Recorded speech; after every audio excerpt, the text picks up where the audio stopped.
Okay, yesterday we were learning, the last thing we were learning in Shulchan Aruch was, we jumped the gun a little bit about Kippah, Yarmulke and all that.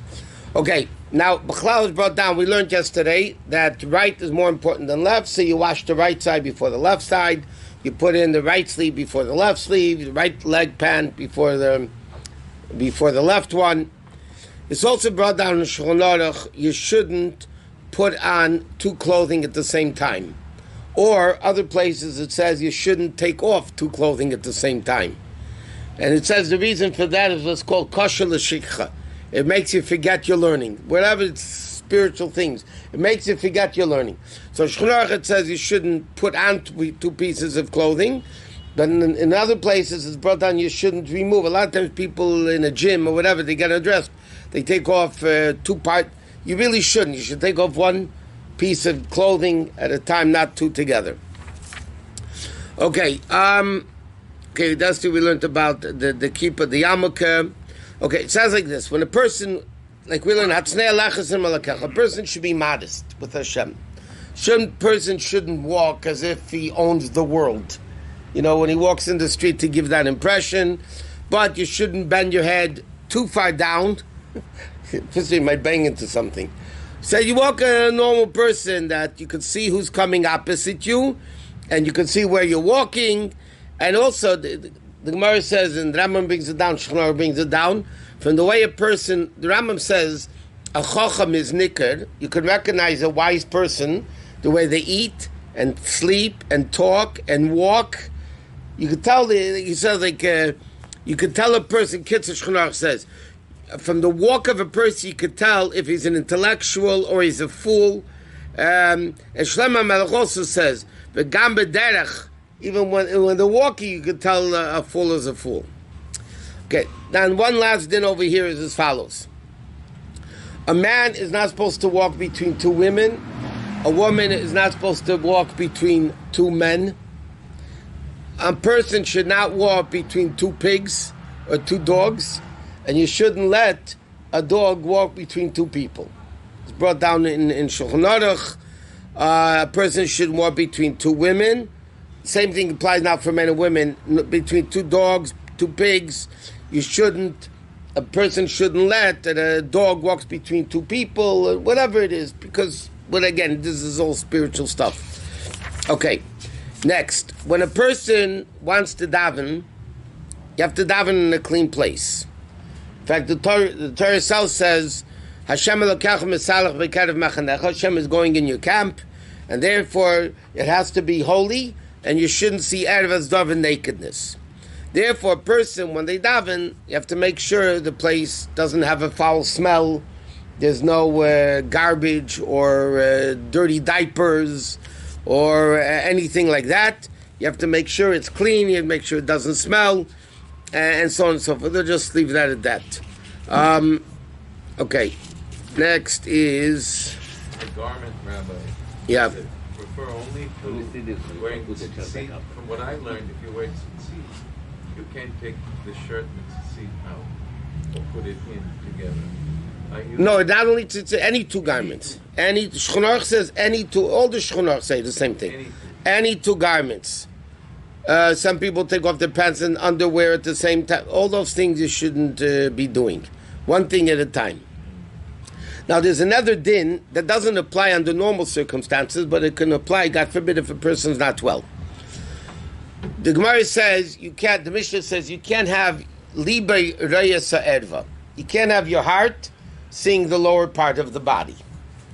And therefore, as we know, in the time of the Gemara, they didn't have shirts and pants. They used to have long robes.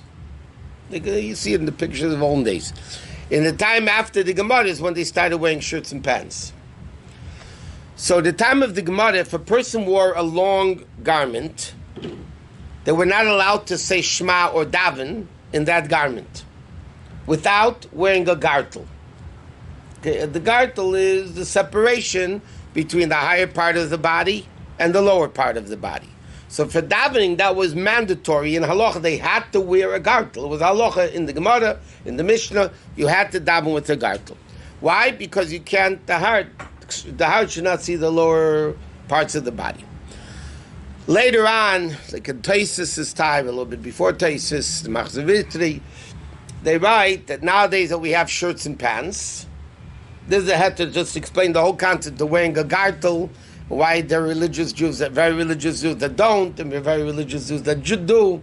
In the time of the Gemara, it was mandatory to wear a gartel, because you couldn't have the heart in the same garment with the lower parts of the body. So the Rishonim right nowadays that we have shirts and pants, so there is that differentiation anyway between top and bottom. You have the shirt and the pants, so it's a differentiation anyway. So they write that you don't need to wear a gartel. That's why many people, even very, very frum people, don't wear the non-Chassidic world. Okay, doesn't wear, or Sephardic world, they don't wear a gartel. In the Chassidic world, they do wear a gartel, not because necessarily the heart shouldn't see the nakedness, because that anyway you have shirts and pants. But there's a pasuk that says, "Hikein likras elakacha Yisrael." You should prepare yourself to meet God. So therefore, when you're going to daven, you wear a gartel. The purpose of the gartel is to show you're doing something in preparation for the davening, to separate higher and lower. The world says an interesting thing. If you notice, the Arabs, the gartel is supposed to separate higher and lower. The Arabs, the sheiks, they wear the thing up here. They wear the gartel up here, because the whole body is bottom. Some people wear the gartels very low because they want to make everything top. You're supposed to wear the gartel in the middle. Top is top and bottom is bottom. But that's the reason why a person wears a gartel. Now, because a gartel is used for davening exclusively, so therefore the din is you're not allowed to go, you shouldn't go into the bathroom with a gartel on. Just like tzitzis, talit koton, the tzitzis we wear on our bodies, those you could go into the bathroom with because there's no kedusha in it. Tefillin are holy. Tzitzis are not holy. Why do you not go with the talis that you wear for davening into the bathroom? So it says in Halacha, because it's a garment designated for davening. You wear it only by davening. You don't wear it the whole day. And because you wear it for davening, it's improper, not forbidden. It's improper to wear it in the bathroom because it's a garment designated for the kedusha of davening. So based on that, it's brought down in Halacha already that those who wear a gartel for davening shouldn't go into the bathroom with the gartel. If you wear a gartel a whole day, many people wear gartel a whole day, so then it's not a problem going into the bathroom with it because there's no kedusha. This is a piece of rope. That's all it is. There's no holding. You throw it out. It's nothing. There's no kedusha to it whatsoever. But therefore, it's brought down in other poskim also that on Yom Kippur, if you wear a kittel, the white kittel, because you're wearing it during davening, you don't wear it the whole day. You do it because you're in shul all day, but you just don't wear it when you're not davening. So therefore, it says you shouldn't wear a kittel in the bathroom either.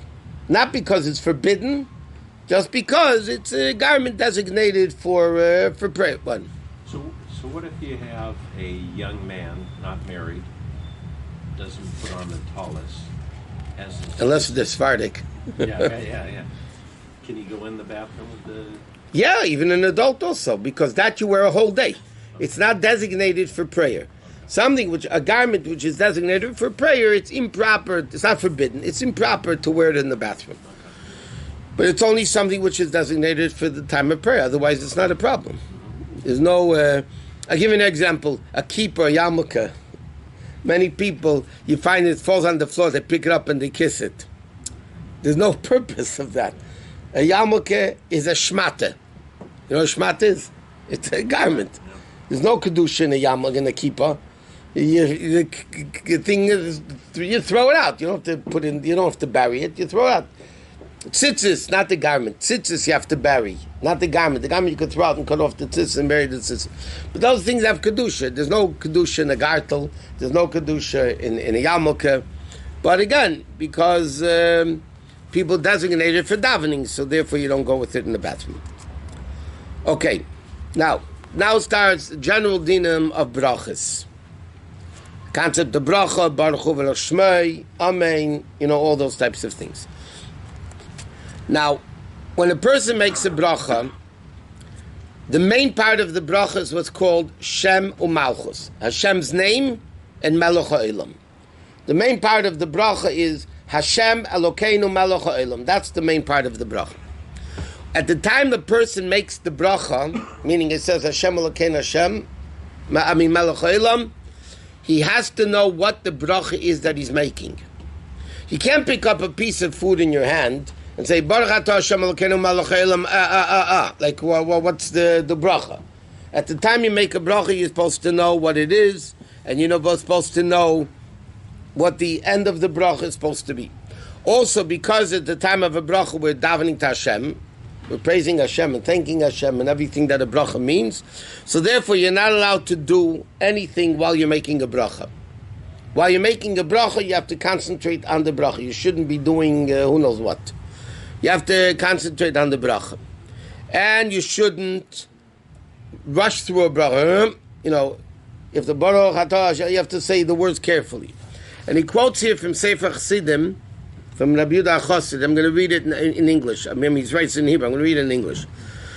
When you wash your hands or you make a bracha on fruits or on a mitzvah that's common in a person's mouth, you should have kavanah of your heart to bless Hashem, that Hashem does wondrous kindness with us. He gives us the fruit or the bread, and He commanded us to do mitzvahs. And you shouldn't do it as a habit, and saying the words out of your mouth without any concentration of the heart.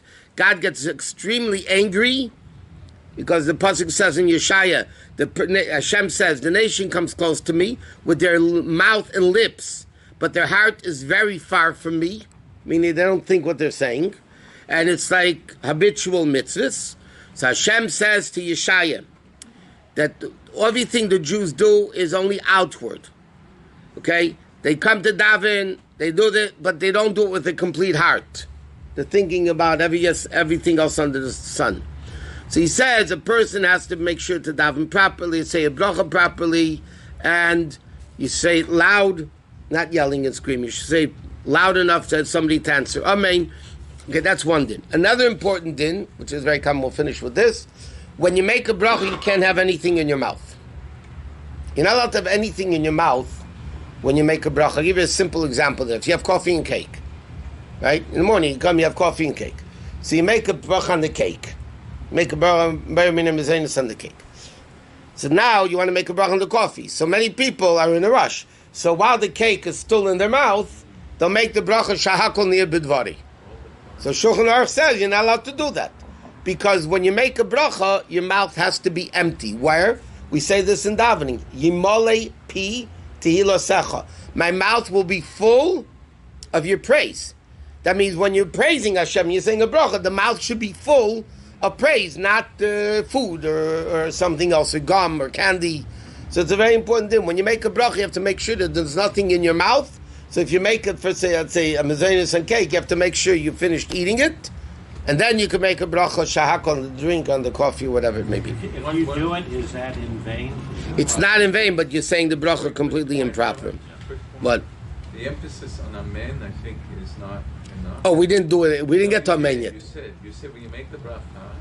Yeah, you have to answer. Yeah, but again, we didn't get to amen. That was just a Because passage. sometimes we blurt out the bracha quietly.